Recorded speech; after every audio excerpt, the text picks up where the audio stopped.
Omniverse.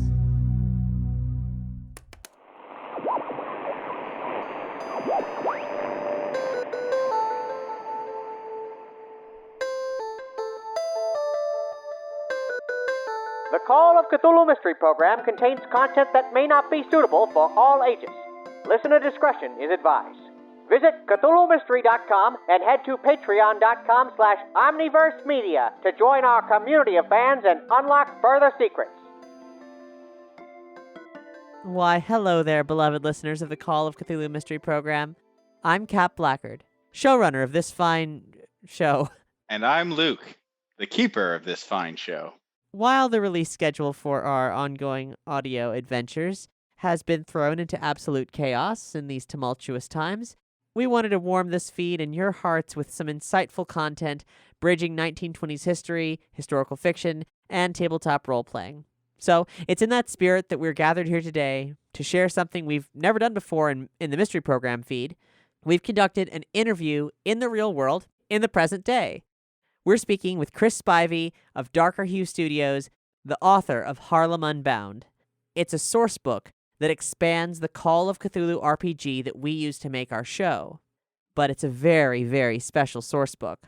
Harlem Unbound explores the intricacies of 1920s New York City and Harlem and confronts racism in that time period as a part of the role-playing experience. It is obviously a tool for playing tabletop role-playing games, but it's also an incredible historical tome that, as a writer and player, I absolutely love reading because this is exactly the sort of thing that I need to help get me into a character, to get me into a space, to help me experience the world through another person's life. Yeah, there's definitely a lot going on there. I mean, it's part setting, giving you the locality, the physical sense of Harlem, the different cultures and groups that are living there. You get the more specific individuals, the movers and shakers of Harlem, people of interest in all of that to bring into your game. Then on top of that, you have your more gameplay oriented elements, which is, just bringing in, here's how you would run a game in this setting, to addressing racism in your tabletop RPG, how to keep that in mind and how your players should take that in and internalize it. And you all can experience this, enjoy yourselves, come out understanding a little more. And, that's one of the strongest parts of the book, I think. And then on top of that, you also then get into the scenarios that he's crafted as well, just different stories of different groups of characters, just going through a standard mythos adventure in a variety of different flavors. It's a pretty great read from a game master perspective. And then, like you said, it's just fascinating. It's kind of an introductory text on the period and the people and the different things going on at the time. If it's a person's first real introduction to the Harlem Renaissance, it's a great thing. So Harlem Unbound came out in 2017, had a really successful Kickstarter, went on to win a bunch of awards, and now the second edition is out now, absolutely gorgeously expanded. And as soon as we started revisiting the Call of Cthulhu Mystery Program, Luke, you brought Chris to my attention, because this is a major development in the landscape that had happened after our initial series. Yeah, I really think he's got a good voice on the hobby in general and, as a creator. So he speaks to me. Yeah, I've been wanting to talk to Chris for absolute ages now. And this is a really fun discussion where we touch on his process for developing Harlem Unbound, writing historical fiction, and the ways that he incorporates the inevitable element of racism into these stories, how to be true to historical fiction while also walking that extremely delicate balance regarding gameplay and people's feelings, personal experiences, and people of different races interacting on that personal role-play level with the Black American experience. It just kind of weaves together so many different parts. I think it's a really good source book for Call of Cthulhu, or even just for a reference for the time period in general. Even if you were to take just elements of this and use them in another game. And that's something that we'll talk about a little bit. So here is Luke and I speaking with Chris Spivey, author of Harlem Unbound. Hey, Chris. Hey, thanks for having me, everybody. Gosh, this book, you might use it to play a game, but first and foremost, I feel like this is just such a vibrant historical text. It encompasses a staggering level of detail that's also really, really accessible and does all the work to ensure that readers can really feel empowered to live in the space of Harlem and to want to go deeper, whatever their research may involve. I think it's great for not just gamers, but like performers, anyone playing any role in that era. I feel activated to step into that world in a way that I think is exactly what historical fiction role playing should feel like. Um, Thank you. I don't really know what to say after all that, other than good night, everybody. It can only go downhill from here for me. Thank you. But that's a massive achievement. So I'm naturally very curious what got you to this point. We're, of course, the second edition. It's being officially published by Chaosium. It had a really successful Kickstarter. It's won a bunch of awards. How did it start? How did this project materialize and become this tome of history? I guess it started with me as a kid when I was 5, and with a red box set of D&D, and not seeing anyone that looked like me or my friends, and that bothering me for pretty much all of my life. Yeah, that's fair. But I guess more specific for Harlem Unbound, when I was probably around 14, I discovered the mythos when I was at an estate sale, and I was reading The Outsider under a blanket with my flashlight, and really sort of connecting with this cosmic horror and being an other and outside. And moved forward by about 2 years when I first encountered Call of Cthulhu and started playing Call of Cthulhu, and then learned about Lovecraft and his racism. And I loved the time and the period, but I wanted to make something that was accessible to people that looked like me and other marginalized people, so they could enjoy this thing that I enjoyed and our history that's there that people whitewash and just totally ignore. And that was like the crux of the idea that stuck with me until I just decided to make it happen. Well, what was your background in history or research? Because, I mean, this looks like a massive research project. Avid reader, and I was an analyst that then became a project manager. Mm. So I have a skill set that means going in and doing a lot of research to then create papers that people can engage with. And I have an idea of like the level of detail necessary to make it factual, engaging, or sleep inducing. Uh-huh. Well, it's definitely not the latter. So, good. Obviously, there must have been a lot of hurdles to create something at this scope. I'm curious what initial challenges you faced when you began this research and decided, like, I really would like to make this a book, a tangible thing that other people can interface with. Well, that is a vast understatement. So I think I started really pushing the idea around 2011 or 2012, and I had maybe parts of a first scenario. The Harlem Hellfighters Never Die was sort of sketched out, and I had Harlem Nights somewhat done, and like some of the bios and everything else. And it was like this little packet, probably of about 50 pages. And I was like, go to different publishers. I'd be like, hey, I got this idea. 1920s, Call of Cthulhu, Harlem Renaissance. We'll talk about like the Renaissance. We'll talk about Black excellence and how it was like a melting pot for everyone. And then we'll combat Lovecraft's racism and racism in gaming. And it'll be historical. We'll have a whole bunch of facts. And people looked at me and they went, no, that won't sell. No one's interested, and that's not our brand. I think were the reoccurring things I heard. So, when someone says to you, that's not our brand, and what you're giving them is literally what they already do, but opening arms to a broader audience, that's not surprising, unfortunately. But I'm curious, did you expect that response? Yes and no. Yeah. I was hoping that if I brought them something that was of a good quality and I could pitch to sell, that, hey, you're talking to like a whole new audience of people. And so hoping that their innate capitalism will outweigh their hesitancy Yeah. and racism for some people. And it did not quite work like that. Yeah. Fortunately, I met Avi, who actually gave me a free invite to go to Metatopia one year. And at Metatopia, I think it was 2014 or 2015, I sort of had like a little soapbox I was standing on down in the bar, mini scotches in, a crowd of about 50 people listening to me talk about like this Whoa. great book. Yes. And they were nodding and agreeing. Could have been the alcohol or it could have been me. I like to think that it was me. And so when I was there, that's when I actually had a chance to meet with Brennan Reese, who was someone I went to high school with, but we were never in the same circles. Uh-huh. And Brennan found, I think, my name on the Metatopia list and was like, hey, are you the guy from Auburn? And I was like, yes, random internet stranger. I did go to Auburn High School. From there, we sort of developed a friendship, and he was like a musician and an artist and game designer and brilliant all around. and he was really interested in the book. So that's when I got Brennan to be sort of the designer, coupled with me as a project manager, writer, and general mastermind. And the two of us together, they're kind of what made the book happen. Yeah. Because without Brennan's knowledge of design and industry, it would have been harder for me to make the book as good as it is now. It's still been a book, it would still been good, but together we were able to like elevate it to the next level. Yeah, I was so impressed with it.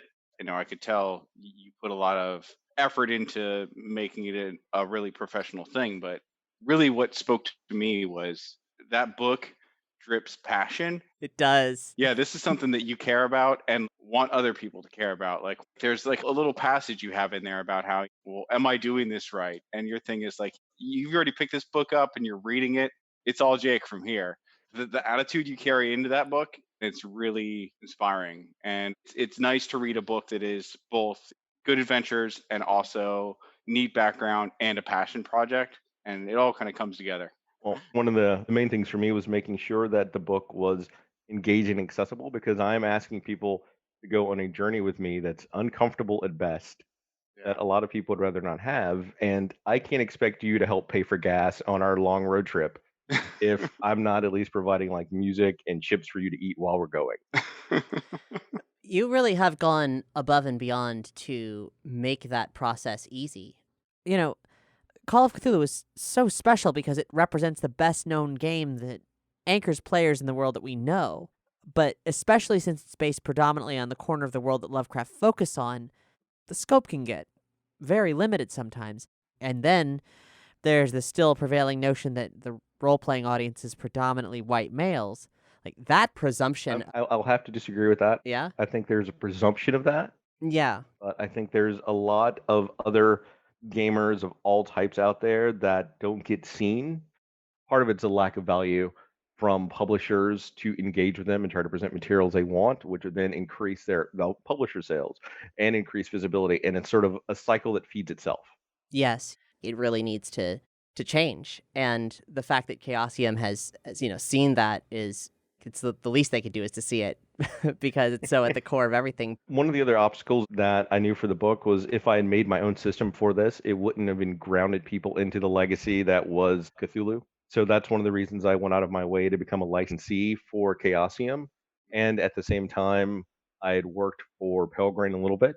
Mhm. And I used that relationship to use Gumshoe and the Pelgrane logo on the book, because I know that buyers who have no idea who I am, I'm a random guy that's writing about racism in gaming and Harlem, that's somewhat like a history book, would need to see something extra. And so that's why I used both the Chaosium and Pelgrane to sort of like pull in that crowd of people to see what it is, because I figured once they saw it, they could see what we're doing and I would have buy-in with people. Yeah. That's why that was really important. That was one of the larger obstacles I had to overcome. Like the Pelgrane thing took maybe a week to do, but the licensee for Chaosium took about a year. Wow. The work you do in the book specifically to ease players through that uncomfortable situation of talking about race and interacting and potentially having white players play as African American characters, that's a pretty big ask that most white people might be like, well, it's just, either they'd stumble into it foolishly, or they might be like, I can't do that and I shouldn't do that. And you present them with an exceptional argument for why you should and why that's a very engaging and educational thing to do. Like, your description of racism in the beginning of chapter 6 is so concise and potent, like as to like what racism is, how it affects people of color. People should Xerox it and hand it out at difficult family dinners. Well, it goes back to one of the key conceits is that for me to be able to do this, I needed to have a concrete foundation that I'm working from, so everyone can see it. They may not agree with it, but they can see that this is what I'm building from. Yeah. And if you have that, it's harder to argue with you because there's less ambiguity that people can add in. And so it was hard to find like the right word. That section took 4 months, I think, to write properly. I wrote it in 2 weeks, and then it took about 3.5 months to refine, to change some of the tone, to like do all the things it's doing now. I believe that. And that was all in the first edition. In the second edition, I refined it a little bit more, but I also added in a new box that discusses that.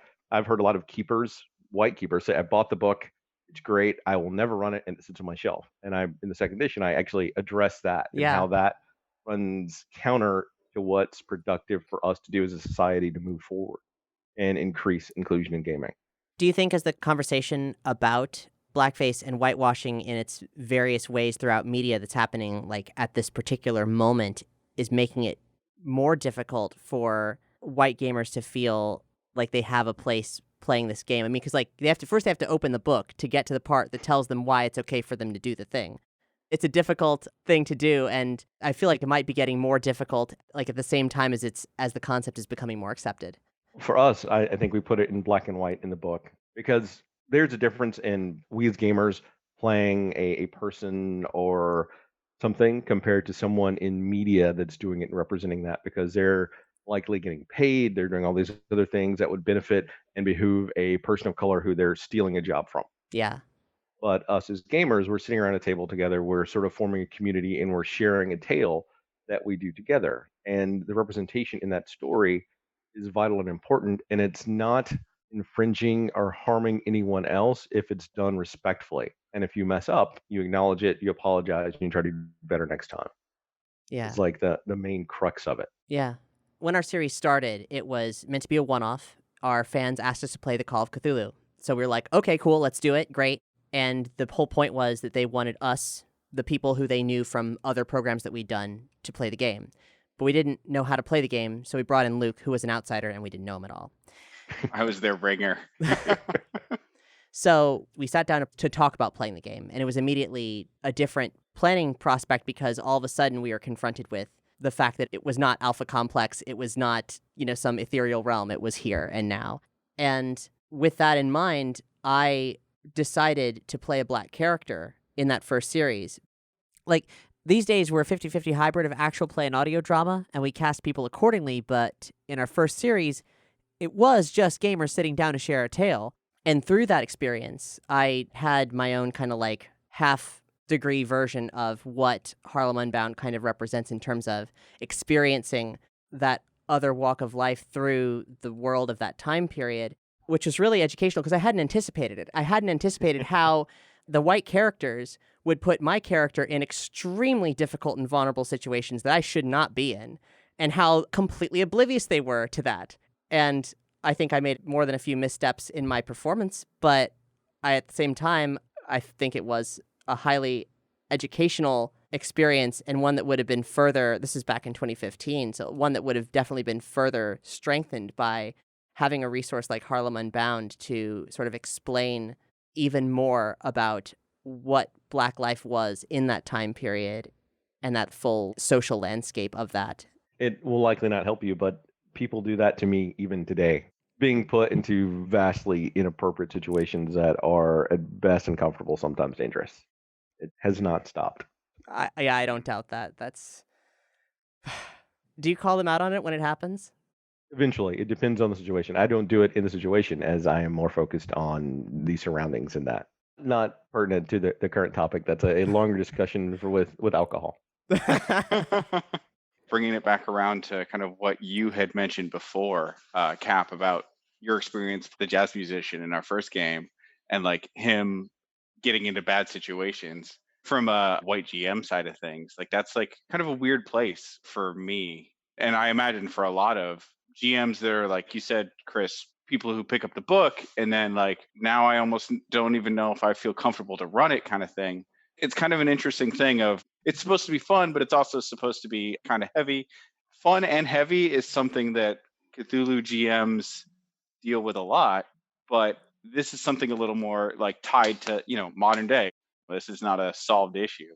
Cap's character ended up, dealing with an asshole police officer. Even outside of that, we've run more recent games where elements of racism were kind of tied into the story itself. With places like that, I'm always hesitant to go all out. Sometimes I find myself pulling my punches, and I almost wonder if I'm doing a disservice just doing that, because like in the end, it is a pastime. So it's a weird tightrope. Hard to explain because it's like Well, it's a lot of it depends on your relationship with the players, and if Yeah, you're at a well- convention with a group of people you've never played before, that is an entirely different experience than being with your regular group that you play with every week. Yeah. That's also why in the book I include 3 different levels of play for Yeah. you that you can choose whichever you're comfortable with and whatever your players are comfortable with. That makes it more accessible and more understanding for people. Usually, whenever I run it, I run around the 2nd tier, and Hmm. if it's with my really close group, I run it with the 3rd tier. Okay. And as our series has evolved into an audio drama, the way we operate is we do a normal actual play recording and then go in afterwards to expand the story as needed and bring in actors and so forth. So in the case of the series that Luke's talking about, like I know that he has had a hesitation about how things went down. I'm the one who comes back in and does all the additional writing to make sure that those moments pop and that everything plays right. And in situations like that, where we're taking what happened live and then expanding it to make sure that it has storytelling resonance for an outside audience other than our gamers, that's where I would pull in a sensitivity or diversity consultant to make sure that whatever we're doing is the thing that has the greatest impact while doing the least amount of harm. Absolutely.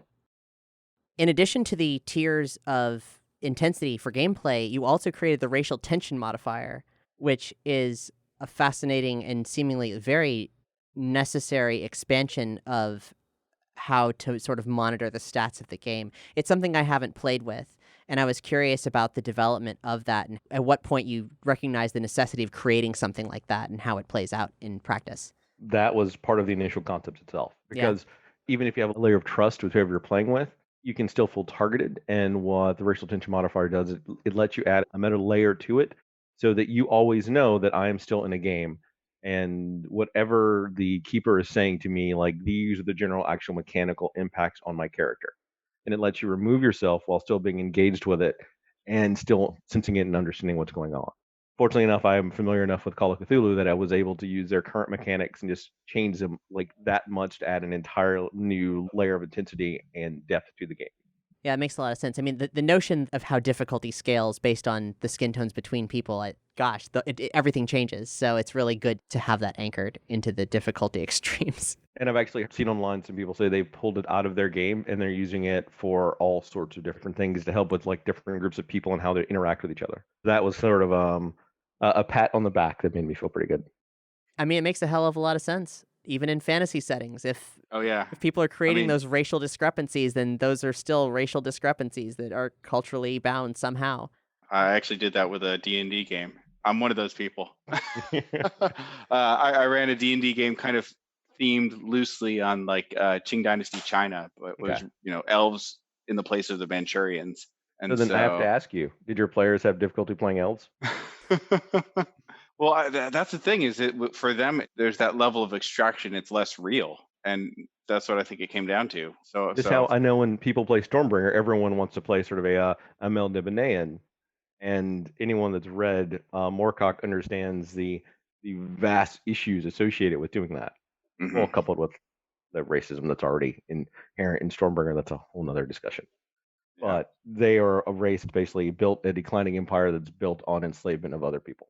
Yeah, it's interesting how that little extra level of extraction kind of puts it in a whole different context. Whereas Call of Cthulhu, even though it's got fantastic elements, it's just so grounded and it's such a different experience, which I think is what it comes down to. That and D&D, I think, is just fundamentally at its heart, it's such a power fantasy, and you have to change D&D so much for it not to be that. Like I think it comes in with totally different kind of setups. Chris, as you engaged in this massive research project, I'm curious what were some things about the Renaissance or the people within it or the figures at play there that you discovered that you were really captivated by that you hadn't known about beforehand? Well, that's a little bit harder because I've always sort of known about the Harlem Renaissance because my cousin was Ornell Hurston. Yeah. So I've always had like a link to it, and I kept reading up on it and always like touching on different things. I found some amazing new poems that I hadn't heard of before, and like little snippets of things like that. Some of the other writers, though, discovered some things about the city that I had no idea about. In the new edition, we put in this group of people that go down into the sewers. Like that is something I had no idea about. That is utterly fascinating, and could be like a slew of novels in of itself. Being a part of an integrated crew of people that have to go under into the sewers of Harlem to deal with what's down there. Beautiful. Yeah.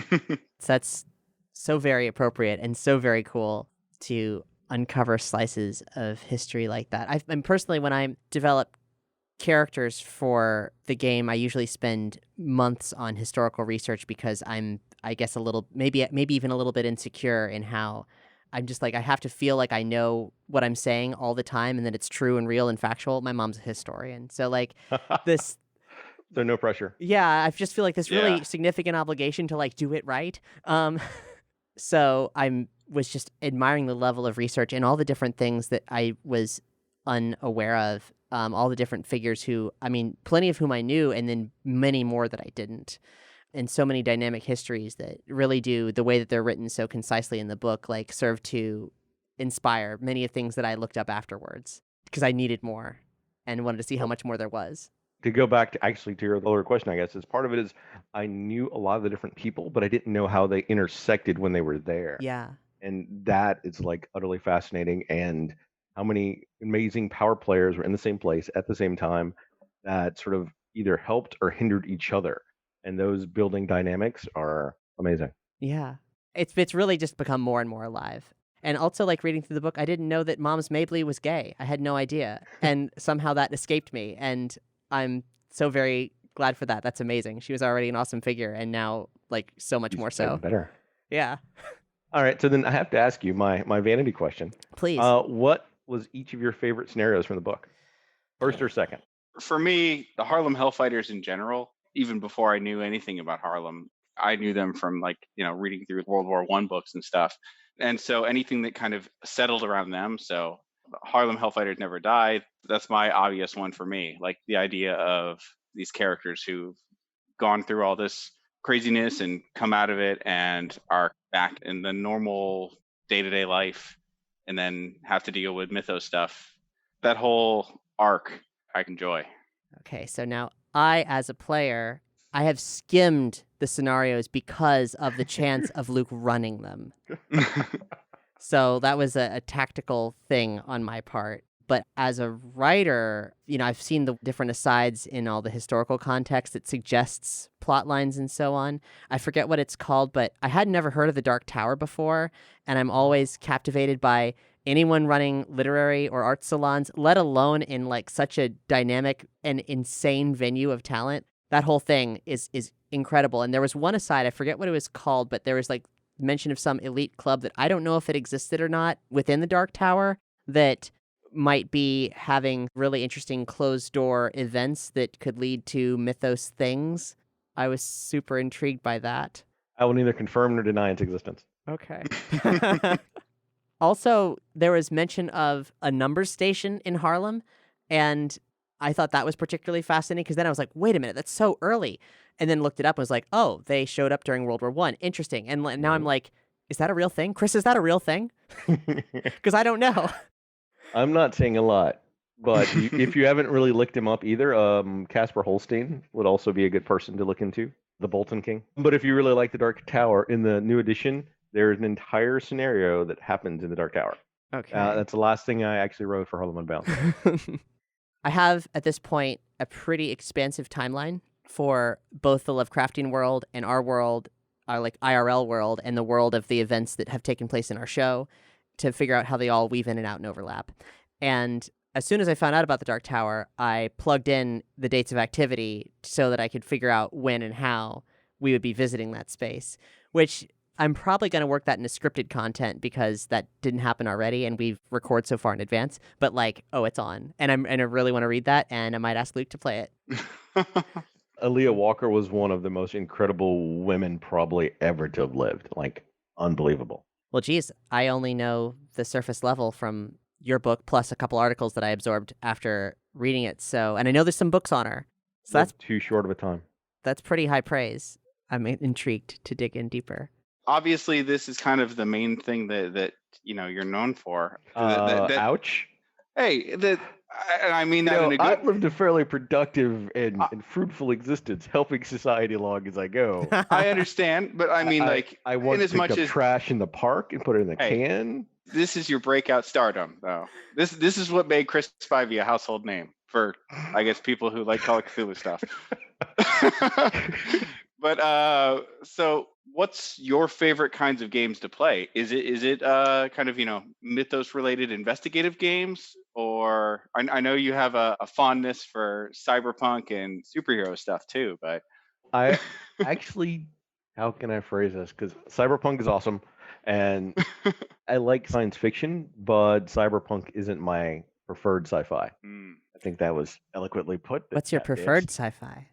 My preferred sci-fi is going to be more of a hard science fiction that's more space-based Mm. and deals with human evolution and how we change with a mix of how technology, religion, and society sort of interface, and how that changes us as we go and what we do to understand ourselves. Like that is.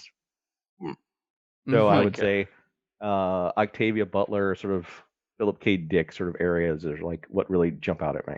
So I'm sorry, I got sidetracked by my thinking Huh? about sci-fi. What was your question again? I Well, apologize. in general, in terms of gaming, which is your favorite kind of genre of games to go for? Investigative and somewhat actiony games. I had a chance to play Cthulhu Confidential one-on-one with Robin Laws before I actually wrote for it, and it's a very investigative game where you have sort of one character and you go through the entire thing. And my game with Robin, I think, lasted 4.5, 5 hours. Mm. And he sort of put a 3-hour block to it. And after it was over, it was great. It was really intense. He said, there is no one that has ever investigated every single aspect of that scenario before. Achievement unlocked. Beautiful. So I like the investigative aspect of it. But then at the same time, sometimes you just want to shoot somebody in the face. A healthy balance. Gotcha. So kind of around where you might find Pulp Cthulhu. More Oh, Delta yeah. Green, where There we go. there's stakes on the line if you mess up. Yeah, investigation by autopsy. Maybe. Yeah, my Wednesday night game group. That tends to be their investigative style too. A little bit of action, a little bit of investigation. If you can combine them together, it's like peanut butter and chocolate. In line of other questions where you explore your preferences on things, I want to know, what do you feel are the most essential pieces of Harlem Renaissance art that folks should take in order to connect with that world? That is. It's very I loaded. Can't even do that. Yeah. That is an unfair question. Okay. That would be a blog post for my Patreon backers. What's your Patreon, by the way? You can't half-ass that pitch all the way. Darker Hue on Patreon. It has a couple different tiers. You may notice a trend in everything I do, how there are tiers to the thing. Tears But and rain. it gets an insight into some different artwork currently that's going into On It West. Occasionally I may write something for it. Maybe make a ranting blog post about how Watchmen was one of the greatest TV series that came out in who knows how long, or how the Doctor Who season finale was fraught with issues. So you mentioned Haunted West. It's a forthcoming project. What can you tell us about it? Anything that you want to ask, I am pretty open right now, because due to real world issues such Mhm. that we're going through right now with everything, I am behind when I initially wanted to release it, just because the printers are trying to catch back up on their own printing dates. Some staff had to deal with like COVID related issues. So we're in the weeds working our way through. But I am happy to talk about process, some of the system, the enormous amount of research it's taking to do Haunted West that dwarfs Harlem Unbound. That's what I like to Oh, yeah. hear. gimme. Harlem Unbound, while it's not just about the Harlem Renaissance, it's focused on the Harlem Renaissance, but it's a book about Harlem. Yeah, So now we're sort of doing a book about the West, all of it. all of it. So it's a matter of trying to convey the mythic grandness that is the West, incorporating a lot of voices that were overlooked from the West that were whitewashed and stolen by other people. Then adding in some weird West under that, then adding in a little bit of an alternate history timeline under that where Reconstruction was successful. Mm. Oh, And- if only. Oh, change the world. And then under that, a little bit of a world campaign. So all of those tiers and levels together into one big thing. Mwah. Chef kiss. Well, you haven't seen it yet. Right Yeah, now, sure. it's a chef mess. We went from like dying of dysentery in the Oregon Trail to being a First Nations gadgeteer, the jetpack battling a temporally displaced dinosaur Oh. and above Deadwood on an alien gray saucer. Like that's the level of versatility we're trying to get for the game. That's amazing. Holy shit. Because almost every Western book I've seen, you can either play like in our world and there's no other option, Yeah. or you can play something that's close to history and there's no other option. But I wanted something where if you bought the book, you have a complete system and you could play however you wanted to play. And much like Harlem Unbound, we're going to give you the engaging history as we can with a lot of historical facts, but we're not going to tell you everything. We're going to tell you enough that hopefully you understand what we're saying and sparks your interest so that you go and research it and learn it. Like that's the impetus every time. Yeah. So it's a matter of like having them set so the game moderator for us can pull off and use all of them, one of them, some of them, and having it built so they can easily do that. Like if I only want to run an historical, direct Old West game that has all these voices in it, but anyone can die of like dysentery more likely than they are to die of a bullet wound, you can do that with Haunted West. Nice. So is it a proprietary system? Yeah, we're building the system from the ground up, which also adds an entirely new level of complexity to it because the system itself is, do you know the word I'm about to say? It's tiered. So there are 3 tiers to the system. One that's completely narrative, one that's sort of like theory of the mind that most games run at, and then there's a miniatures layer. And we have them so that you can apply them how you want to during the game. Like for instance, if you wanted to go full on tier 3 and have miniatures for a combat, you could. Then you could go back to just probably about 80% just narrative version of the game. And if you wanted to round off into tier 2, that's more theory of the mind, where you do lots of different skill checks and everything else, you could do that. Wow, that sounds amazing. It sounds amazing, and Sounds daunting. it is super daunting. It's good right now, but it's not great, and I'm not going to release it until it's great. Okay, so I'm like a super novice when it comes to the full-blown landscape of tabletop gaming. How common is that scalability of play that you've just described? Hey, Luke, how common is that? Yeah, not so much. There's some games that use elements of all 3 at different times, but to actually try to build the whole game around playing like that, yeah. Chris is a masochist. Well, you either go big or you go home. That is what we're still working on right now. And we actually, today I was doing some tweaking on some of the different system mechanics before this call actually happened. And I'm getting ready to send that over to the editor so the editor can look at it and go, that is a great new addition, but did you also remember that X widget equals Y minus 2? Mm-mm. And then I'll have to go, no, I said it was Y minus X. Gosh, okay. Well, I mean, the way that you escort players so gently but directly with Harlem Unbound shows a great deal of care, so I'm super excited to see how you handle this absolutely momentous project. Thank you. In regards to Harlem Unbound, the 2nd edition is out now in hardcover and digital formats. You can buy it from the Chaosium website, and we will have links in the episode notes. Chaosium was nice enough to publish this edition.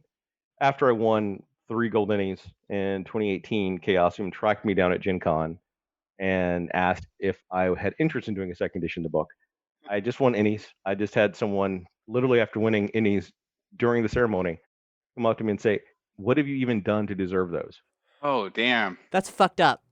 That's the life of a black game designer. What upsets me is that, like, yeah, that's not surprising. I've had arguments on Facebook about Harlem Unbound. So yeah. Shockingly, so have I. Yeah, 1 or 2. I think we might have even ended up in a couple of those arguments together. Okay, so that's loaded. Let's get the full story. What are these arguments about? The thing about the section where he explains kind of how racism functionally impacts people on a day-to-day basis. Yes. And how that carries into the game rules and how all of that is. You know, some people just, they see that and they bounce right off it and like refuse to even consider it's a possibility. And it's like, and then, they'll just come in and, I, as a white male, understand the black experience very well. And these are not actual concerns. I'm like, are you sure about that, bro? And I've had some of those same people call me a racist because, I talked about the racism in the world. So yeah. I'm a racist. If I post in certain Facebook groups, the trolls come out in mass, regardless of what I post about, if it has the name Harlem Unbound attached to it. And the moderators do not really moderate, would be the best way to say it. Yeah. Well, direct call to action. Spend money on Darker Hue products. Buy the 2nd edition of Harlem Unbound. and Make support racists mad. Yeah, make racists mad, support a better world, don't be an asshole. Also, enjoy a pretty dope RPG supplement. It's really good. Thank you. One thing we've actually had with our stuff, because it's kind of on that edge of let's play and audio drama, is we've had people come to us and say, hey, I've never tried an RPG before. I've never tried Call of Cthulhu before or anything like that. And you guys kind of got me into that. So do you have anything you would want to say to people that might be new to this stuff? If they want to do a Call of Cthulhu adventure they never played before, they may want to go and pick up the Call of Cthulhu starter set that I may have had a hand in helping reshape the Call of Cthulhu scenario that made me a Call of Cthulhu player, Dead Man's Stomp. It's the one that slightly touches on Harlem. It was written probably, I want to say, for Call of Cthulhu 5.6 by Lynn Wills and Mark Morrison. It touched on Harlem, and it had the smallest of call-out boxes about racism. It was basically, racism is bad. Even though it tried to do something that it failed at doing, it spoke to me as a gamer and future writer that I went back and then I made Harlem Unbound, and I got to go full circle. I got to become friends with Mark Morrison, and then I got to go and help rewrite the scenario that made me a Call of Cthulhu player, which is a starter scenario for people that have never played before. Look, I brought all that back. That is awesome. I'll be here all week. Cyclical shit. Chris, thank you so much for hanging out with us. We really appreciate it. Yeah, thanks for making it easy. Appreciate it. If you want to run an Old West audio drama, look how I'm pitching you right now live on air where it's hard to say no. And I have proof if you say yes and then don't do it. I'm just saying that I would happily work with you all with some Haunted West stuff right now. Okay. Let's go ahead and say abso-fucking-lutely. Also, I'm getting word from our producer who says, I'm in, let me in. So, yeah, I think we can totally make that happen. I would love that. Awesome. Thanks for having me on. Thanks for letting me guilt you into running my game for a bunch of people. My work here is done. No guilt whatsoever, only preemptive excitement. Thanks, everybody. You can find Chris on Twitter at darker_hue. If you search for Darker Hue, you can find the Darker Hue website with links to where you can sign up to get details on Haunted West as it's forthcoming. Of course, you can find his Patreon. We'll link to all this stuff on this episode's posting. Thank you all for listening. I know this is a little bit off the beaten path that we normally do. We hope to have an update for you soon with an announcement about Series 3. It's been a trying time, but we're hard at work on this next series and what comes after. Thank you so much for your patience. If you like this discussion, something you may also like is an article I wrote for Consequence of Sound called The Problematic Lovecraft and How We Can Flip the Script. A century later, startling new horror blooms from this bigoted author's corpse. It's a dissection of the incredible influence that Lovecraft's fiction has had over the media we consume and how expansion of his myopic viewpoints is mutating in glorious ways, thanks to creators like Chris or the team behind the recently debuted TV series Lovecraft Country, just to name a couple. Working with Lovecraft's writing and having been inspired by it throughout my life, and being a queer person, making this show, I've got a lot of complicated feelings. So I'm really glad to get some of those feelings out there. And I'm really encouraged by this bubbling zeitgeist that's expanding the horror genre and its themes with inclusive narratives that evolve past Lovecraft's bigotry. I'm very excited to keep telling stories that do exactly that. If you haven't checked it out yet, check out Harlem Queen, the audio drama. We posted the first episode in our feed just a short while ago. It is an incredible period piece set during the Harlem Renaissance, focusing on Stephanie St. Clair, the numbers queen of Harlem. Queenie's got business. Queenie does got business. And in our off-season, our expanded off-season, which has gone wildly off schedule thanks to global pandemics and such, we really wanted to be sure to put something in the feed, especially content focusing on Black voices in both audio drama and tabletop role-playing. Creating content that fully encompasses all voices from history is something that is so important to us.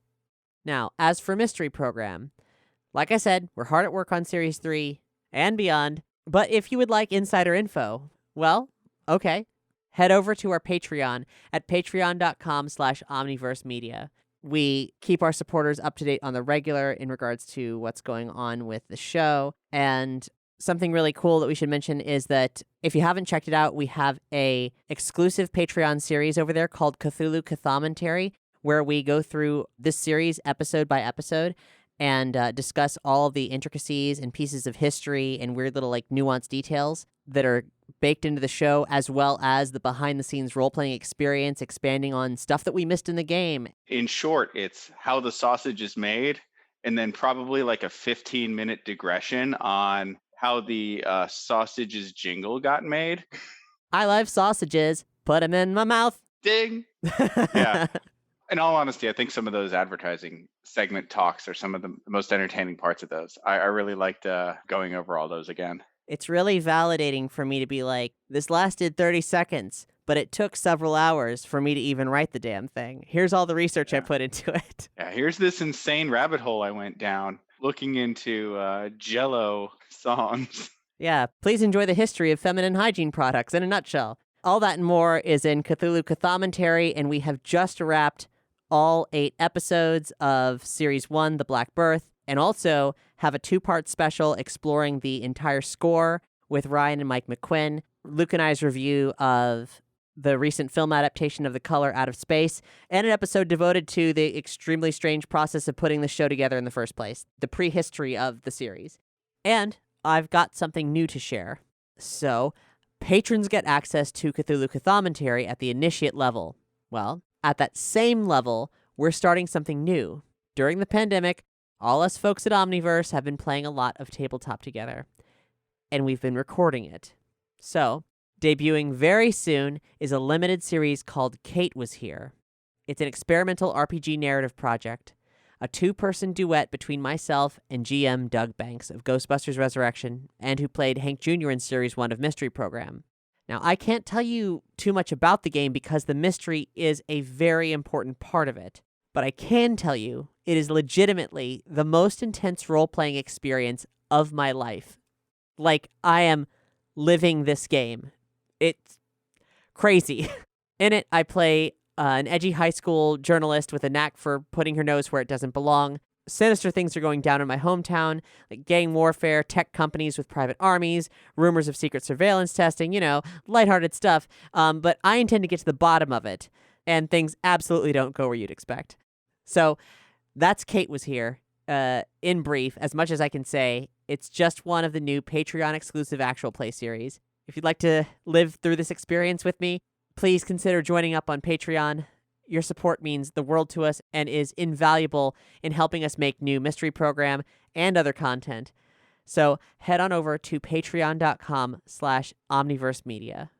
To the end of other shows you should check out. I mentioned this at the end of the Harlem Queen episode, but it bears repeating. If you're down for more audio fiction recommendations, Emily Vanderwerf, the co-creator of Arden, assembled a really great list of audio fiction from Black authors. You can find that link in this episode's notes. If you're out there protesting, stay safe. If you're not out there protesting, please contribute to Black-owned businesses. And if you're looking for a community of weird nerds just like you who are dealing with these absolutely strange times, then you should head over to omniverse.media/Discord and hang out with us on our Discord server, where we have lots of insightful conversations about life, the universe, and the Call of Cthulhu Mystery Program. Yeah, come on in. We're going to get real weird with it. Inevitably.